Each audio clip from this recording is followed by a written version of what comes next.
It's time to see the headlines across Nigerian newspapers now. We begin with the first news this morning. First news says, old Naira notes, Tinubu moves to extend deadline. Old Naira notes, Tinubu moves to extend deadline as Policy Advisory Council released report recommending December 2024 deadline. Tinubu inaugurates National Economic Council. Okay, that's what the first news has. And then from there, let's go to the Leadership newspaper. Leadership newspaper says it's focusing on reforms. You must step on toes. CSOs, lawyers tell Tinubu, you must step on toes. CSOs, civil society organizations, and as well as lawyers are telling Tinubu they want ministers unveiled. And no excuse for failure, President declares. It says that we begged, campaigned, and danced for the job. All right, to meet Yakasai, Akonde, and Sanusi. Okay, that's what the Leadership newspaper has on this Friday. From there, let's go to Nigeria News Direct. Tinubu seeks support from governors, list areas of priority for economy. Tinubu seeks support from governors, lists areas of priority for economy, and appoints 8 special advisors. Okay, all that you see on the front page of Nigeria News Direct. From there, let's go to Business Day. Business Day says Tinubu's advisors outline to-do list for $1 trillion economy. Okay. Tinubu's advisors outline to-do list for $1 trillion economy. Right? That's really ambitious, but certainly is achievable. The Blueprint newspaper is the next, and he says, fuel subsidy removal, Tinubu upbeat as NEC molds 702 billion naira palliatives for civil servants. All right, he's talking about the fuel subsidy, Tinubu upbeat as NEC molds 702 billion naira palliatives for civil servants. All right, PMS consumption dropped from 67 million to 40 million liters per day, as the council is revealing this. Let's take Nigeria from potential nation to rapid economy. Tinubu is saying this. Seeks governors' support. Names Alake, Ribadu, Edu, special advisors. Okay, you see all that in the Blueprint newspaper if you open it.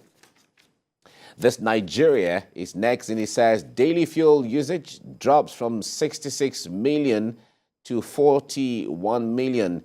That's the National Economic Council revealing this. All right, most legislative financial support for vehicle manufacturers. And the FCT considers payment of, federal government rather, considers payment of 703 billion naira to workers and to approach World Bank for loan. Okay, this is this Nigeria, and Daily Trust is the next we're looking at now. I am not on the run. Malami is quoted as saying this. I am not on the run. Malami is saying that as former Minister of Justice. All right, Sirika denies invitation from EFCC and 8 Buhari's ex-ministers under probe. EFCC source is saying this. The ex-president's corruption war, a one-man show. As Don is saying this, Nigerians reacting to sharing their opinion on this. All right, Kemi, that's what I have here. What do you have? Right. On the front page of The Nation is a report following the NEC meeting of Thursday. And The Nation says workers to receive cost of living and petrol allowances. That's on the front page of The Nation. For The Punch, the big story there is on APC bigwigs jostling reportedly for ministerial slots as President Tinubu names 8 special advisors. Of course, we spoke extensively on that earlier in the day, on the show, I should say. Let's check out Daily Independent next. Tinubu addressing governors on Thursday, saying Nigerians are awaiting economic reforms to escape poverty. Nigerians awaiting economic reforms to escape poverty. That's on the Daily Independent. Nigerian Tribune also spotlights the economy labeled as poor, and President Tinubu addresses governors again. The takeaway for the Nigerian Tribune is, we asked for a tough job. We cannot complain. Tinubu addressing governors. Tinubu addressing the Economic Council on Thursday is the big story on the Vanguard still. And the president is quoted as saying no excuse for failure. No excuse for failure. That's from the president to the NEC. The Daily Sun is towing a different line, spotlighting the latest on the election. Of course, the Election Petition Tribunal saying on the presidential election timetable, new twist in INEC Obi Atiku legal battle. Of course, that's also progressing over there at the presidential election petition tribunal in Abuja. Finally is The Guardian. Interesting lead story there, talking about costly rent and burial plots. Costly rent and burial plots. No resting place for the poor, even in death. That's on The Guardian. Mike. All right. There are several stories I'd like us to see, but I'd like us to begin with the story on the front page of the Punch newspaper that says that APC bigwigs jostle for ministerial slots. Tinubu names 8 special advisors. Okay. Now, the report came out, and in fact, before the inauguration, after the election, we got reports of so many people lobbying for positions and for appointments in the Tinubu administration. Some persons feel the entitlement of what they have done, how they have assisted the party to win the election. Of course, if they have the entitlement, there's nothing wrong in that. They invested for it. However, the point is, there are the issues of what kind of appointments will the president make right now? Is it to compensate people who have worked for the party to ensure that the government comes on board? Or is it to get technocrats who will begin to revamp and change the economy and even Nigeria to give it a turnaround? These are all the things. What's heavenly, this coming in yesterday, a lot of persons I even went to the level of, using statements to even blackmail the government to the level where, well, if it wasn't for me, if it wasn't for us, or if it wasn't for our association or our organization, you wouldn't have gathered this number of whatever from this area, and so on. So you have all of that, but all those are expected. And as it is, of course, the president has started unveiling his team, his cabinet gradually, with the first appointments he made as his chief of staff, and then the secretary to the government of the federation weeks ago, and then this 8 appointments now just yesterday. Well, you've said that over time, over the years, an incoming administration, there is the sense of entitlement, and at the point when the president came on board, of course, not a few from within the party would have, will I say, use the Nigerian parlance, balance well, getting ready for them to be called upon. But if we look at how the elections panned out, the fallout of the election, the results actually gave, an interesting dimension, unprecedented if you observe the patterns over the years. Stronghold states of the ruling party, Lagos, we saw how the votes went down. Kaduna, Abuja, we saw how the votes went down. So if we now have to say... Even in Kano. Even in Kano, and the governor, the former governor, Ganduje, was, a staunch member of the Tinubu campaign team. He was everywhere, and it was a shocker, even though the reality on the ground was, a persona as Kwakwa, and so that remained to be seen how anyone could beat that. And we saw eventually how that alone, even though it was the only state that the NNPP garnered, but that alone, the vote said so much. Was an emphatic it was a big emphatic statement. So if it now comes down to the issue of, okay, you are entitled to, let's see your result on the ground. I'm just saying, I really don't know how the government would go about it, but I can see that the government, from where I stand, is spoiled for choices from within and outside the party. And the president has also spoken as much as he would go all out for competence. And so the era of, entitlements, and in any case, the government is big. Some have even said it's over bloated. So there may even be, calls for us to also, if we're to trying to prune. save money, we might as Exactly. well just cut down the cost of governance. It remains to be seen how the president will, wade through the murky waters of, selecting his men and women that will work with him on this onerous job, which he has said no one should envy him on. And obviously, this is not the first time he will have to, meander through politics. That's even one of the accolades that he has gotten. How he's the politician of politicians, and we wait to see how he will work around all these options. He was quoted as saying, well, no one should feel sorry for me, or no one should have some pity for me. I called for this job, and like I think one of the papers put it, we begged, we danced, we sought for this office. Here it is. So why would anyone be saying, oh, I don't envy you or something? No, we called for it.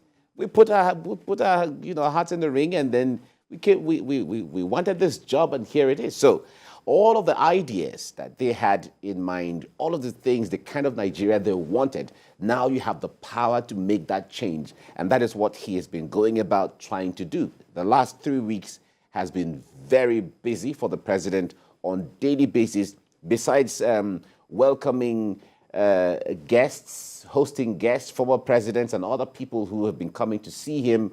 He has also gone ahead to hold critical meetings of all kinds, from economy to politics to all of those, and also trying to look through all of his renewed hope agenda and ensuring that all the things he promised there are brought forward. You could see from the first day of his speech where he said, well, as far as he's concerned, oil subsidy is gone. And you see how he also put steps, setting a committee to look into the possibility of palliatives for and so on. So it's natural for even others to want to be a part of this success story, because it's going to be in fact, it's beginning to be a success story. Yesterday, I heard someone on the phone, on the radio, who called into a program and was saying that, well, some of us didn't vote for Ahmed Tinubu. We didn't vote for him. We had our candidate. But with what's going on now, I feel that we should just throw everything away and just support, because at the end of the day, it's not about the person. You may not like somebody's nose, you may not like somebody's ears or somebody's face or somebody's height or color or whatever the thing is, but the point there is, what you would like is the change, for a better economy, for a better life, for security, for stability, for prosperity. That is what everybody wants. So if your worst enemy, if I have to put it that way, is guaranteeing that for you, why not pray for him and ensure that he succeeds? After all, that's what we want. Even those who are in support of the president, how many persons are going to have access to him, to sit down with him and play with him and eat with him and drink with him? You don't have that access. What you want is just for, the Naira that you hold on a daily basis to make sense, the passport, the Nigerian passport that you hold on a daily basis when you travel to make sense, to have respect, and then when you go to the market, you're able to buy what you want to buy. And when you want to rent a house, you have what it takes to rent it. These are the things that Nigerians want. If I want to travel by road to Maiduguri, why not? So these are all the things. And it is very normal for Nigerians to want to be part of that team, part of the team that is making these changes, part of the team that is working to change, because it is going to be, history is being made, and some persons would like to be part of that history that is being made. Recall the days of Professor Olukoya Ransom Kuti when he was Minister of Health. Some people have analyzed that was the peak time that Nigerian health ever performed, because there was the emphasis on the primary health care at that time, and we all saw how robust the Nigerian health sector was at that time because of these kinds of policies and pragmatism. Right, and talking about meetings that the president has had since his inauguration, this government also would also go down in history. I won't say the first, but this government has witnessed a splurge of visitors, spanning across party lines. The Wikes of this world, former Governor Wike of Rivers State, his presidential, the presidential candidate of the NNPC, NNPP. NNPP, I should say, and a host of others. Only yesterday too, we reported that former CBN Governor Sanusi and other big names have also Former gone head of on. state Abdulsalam Abubakar. Well, one could say as a former ruler, a former leader, coming, that also says And as not to much forget anyway. former President Goodluck Jonathan, Goodluck who also paid a Jonathan, visit that 2 days also ago. occurred this week, and it's interesting to see the camaraderie that people are bringing in from within and outside. You said earlier on how the stock market changes, that some would also say, okay, it's normal. A new president is on board. Naturally, we're ahead. We should see some movements, positive and otherwise, in the stock market, for example. But people are watching, people are listening, people are lending some form of support. On the fuel subsidy issue again, more and more people are saying it was the best thing.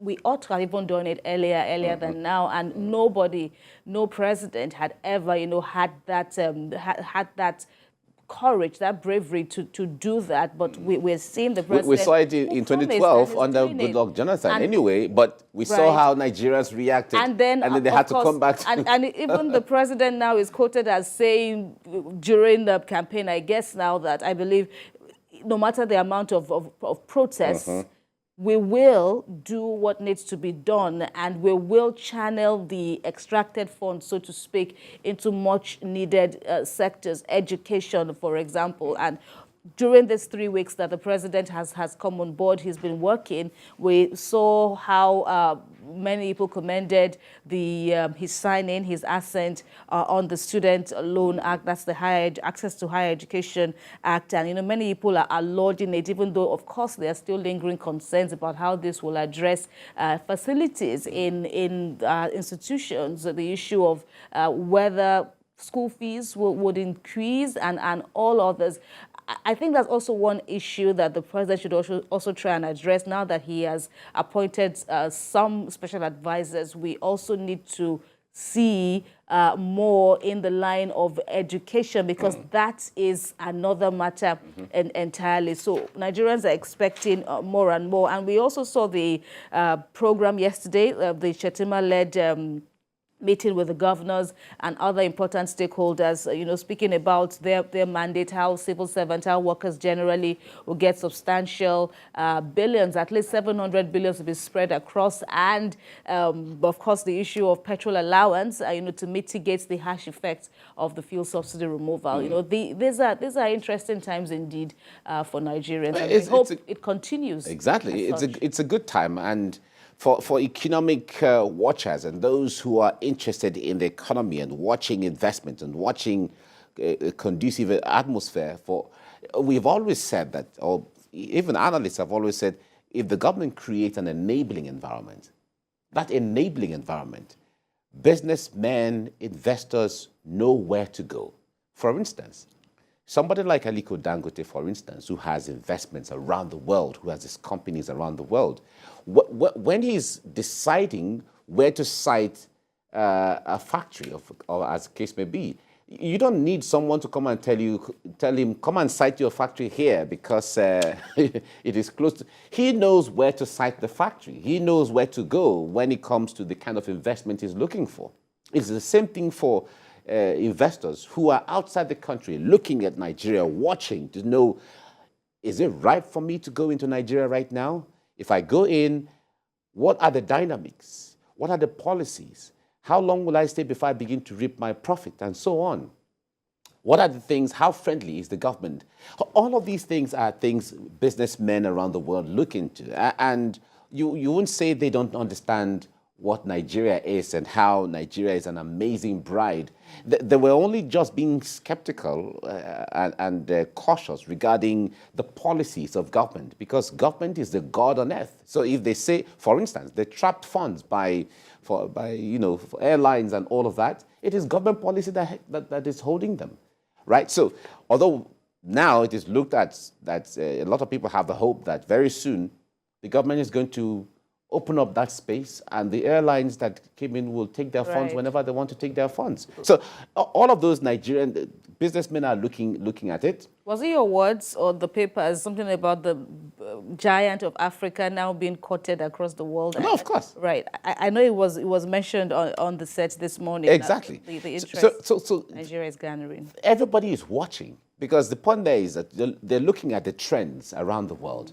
Recall that the countries around Nigeria had responded or reacted when the subsidy was removed. Because you see, the issue of smuggling was taking place across Nigeria. So Nigeria was literally feeding the entire countries around it, even down to Sudan, with oil, illegal oil. So we had a report where in Cameroon, for instance, and even in Chad, people, Okada riders or commercial bikers, preferred to buy the oil from Nigeria and not their own oil from their own filling stations. And then they had some illegal warehouses where they go to buy these things.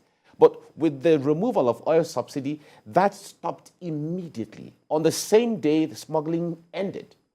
And there was a sharp response across these countries. So it tells you that some of the things that keeps Nigeria where we are is just the issue of policies. It's just the issue of what the government is doing or refusing to do. But now that the government is responding to all of this, you will see a lot of activity around those areas, and then you see progress. And as government is doing theirs, businessmen will be doing theirs as well, and the security agents will be doing theirs as well, because the issue of security is there too, and so on. Well, we have to go here now. Kebbi, it's been really being interesting one. I will look forward to We sure do. Greater Nigeria. Right. Yeah.